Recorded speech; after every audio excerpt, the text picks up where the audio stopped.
Hey everyone, we've got a bit of 4x4adventures, 4x4 diesel engineering going on. Putting a fridge slide on the side of the ute. I've just drilled, and you can see that one I've tapped out. That one as well. M8, there are your bolts I'm going to use, stainless steel. This one I went right on the joint so I could get a bit more meat. And if these ones are a bit thin at about 2mm and don't turn out, then hopefully M8 riv nut will go in there as a replacement. Just got some Trax aluminium extrusion at Bunnings. What is it, 25 by 15 or something like that, about 15 bucks a piece. And to just space the fridge slide up so I can come over the edge here. Right, and they're just drilled out to 9mm, bit of a clean up with the deburring tool, one of those. If you're wondering what all that mess is about, you're not going to see that. Yep, even get your hands dirty when you don't put gloves on doing the engineering. Look at that, that's terrible. Start doing different jobs and forget to put gloves on. This was going to be light duties. Anyway, got to drill out the holes on the fridge slide as well to about 9mm to give clearance to these bolts. I've got one more to tap. I'll get that done. We'll get in there, show you what it looks like. My procedure tapping a thread here, I've drilled M7 to tap out M8. I use a shifter because I can get a bit more meat, a bit more than these. This is just the El Cheapo, you know, eBay set. Got an old one that I acquired, you know, and I saw another one, 20, 25 bucks. I went grab another kit. I got some better brand stuff at the other workshop, but this will do the job. I wasn't planning on doing engineering. Normally you get the 3-piece set, you know, the start, medium and finish, but we're going straight in with the finish. But procedure is keep the pressure downwards, keep some lubrication on it, turn it in, out, and it just cuts the thread out. Bada bing, pretty straightforward. You can probably find a video on that, so I'm not going to show you. I just told you. Once you're successful getting it in a little bit, you might be able to just use this poxy little handle thing and it'll do the job. You know, it's a fair way in now. But yeah, I just prefer the shifter. It's just what I'm used to, because usually I haven't got one of these around. They end up broken or missing. So I'm quite used to the shifter. And remember to keep the lube on it. And I actually like to go way down further than what you need to, just to give it a really good cut out, and then you won't have any issues, because if you get a bit lazy and don't go far enough, that's when you'll have issues, right? You don't want issues.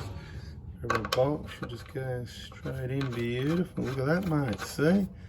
There's an idea for you. Might need a bit more cleaning out there. I might run it through there one more time. No, what happened is, underneath here where all this aluminium joins up, it went a bit sideways once it gets to there, but I'll clean up a bit more, it'll be all good. No sponsorship, but this is the XTM fridge slide from BCF that I purchased 2 of. One's in the 150. And I've just had to drill. These are the standard. They've got quite a few holes in there. It comes with a bit of mounting gear, which is quite good. They're really good value for money. But I've just had to drill these corner ones out, as you can see, the 4 that I'm going to use. And the most important thing is all that metal that you cleaned all up so it doesn't end up in this track in these rollers. So that's the main thing I wanted to point out at this point. Cleaned all the tray up, of course. We don't want any of that metal. M6 hex is what I'm going to use. There's the tool there by hand, of course, into the alloy, but I've even marked it up. Outside, Hilux fridge, HCM, top, right, left, bumper, boom. In case someone else is using it later, then they know what's what. What I've got to do now is sit that line, those up with the holes, sit it on and put the bolts in. Repainted the bottom of the fridge slide where I drilled the holes out just to hopefully stop some rust. There it is, beautiful, rock solid. 1 button release. That's what we got there, those 2 bolts at the back, 2 at the front. You could put more if you wanted to, but I reckon 4's heaps. I don't think that's going anywhere. It's pretty solid if I was unsure about these, but I tightened up pretty well. They didn't pull the threads. And it's these XTMs. I'm not pushing an XTM or anything, but they've got this little extra lock thing, so you're not relying on that on its own. Comes with the tie downs that go through the holes here onto your fridge handle or here or whatever you do. And some other little nut things that go underneath. So if you want to mount it into the bottom of a piece of wood, storage slide out type thing, you can put those little, like riv nut type things into the timber. They got little teeth. Anyway, let's go get the fridge and get an Anderson plug and we'll be in business. This is a dodgy setup in the toolbox that came with the ute. I like it, it's pretty good actually. Well, it was empty. So I put the battery in there. Thanks for the battery, Cole. And it's still going all right. Did some recovery charging with this awesome TB6000 charger, a few other bits and pieces in there. And look at that, bit of emergency cash even. So if you get strapped, you know where you can find $100. The winch controls, a few rags, a few ropes, a few gloves. Trailer adapter, you never know when you need a fork, a strap there, some bungees, and the compressor's ready to go, and outhouse paper, of course. and compressor's already ready to go. And there's an Anderson plug connected for that or whatever else I might want to run, but I don't want to run the plug in through anywhere. This is where the power wires come in, so I'm going to drill a hole going out. This is what I've got made up for the for that. So this is going to go outside. I think I'm just going to double-sided tape that on the outside of the toolbox out here, you know, ready to plug in on the outside. So that means this needs to come in. This is 13mm corrugated split tubing. These terminals I think are a little bit bigger, probably 14. So what I'll do, I'll drill a 13mm hole through about here somewhere. And what I'll do, I'll just fold those terminals down a little bit, bend them so make them a little bit smaller to get them back through the hole back this way. So the Anderson plug stays out there, and get these connected to the battery.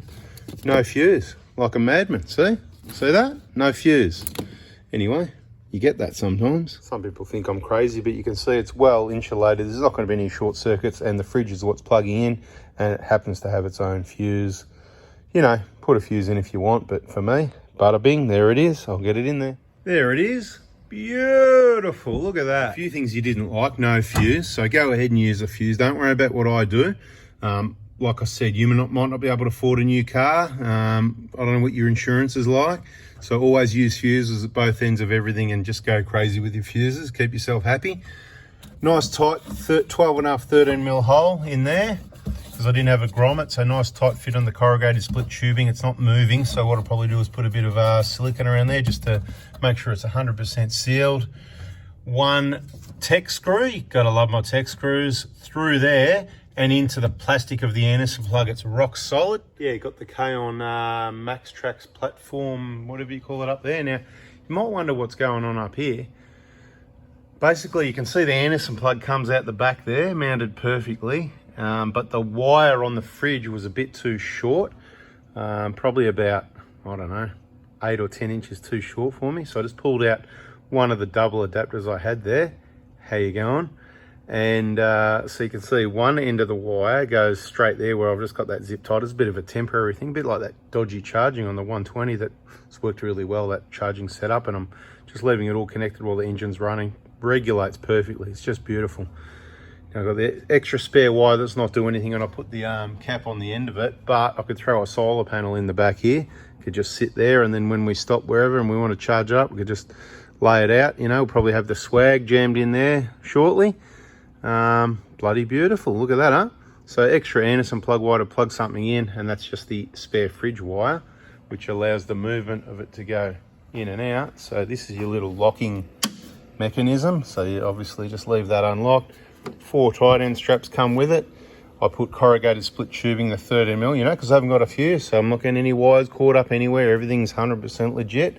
Really easy to operate. I got my wrong hand, but it just slides out beautifully like that, mate. Look at that, hey? So that's all the way out. And then if you really want to be compact, you get one of those folding steps, or I might just throw a milk crate in the back here.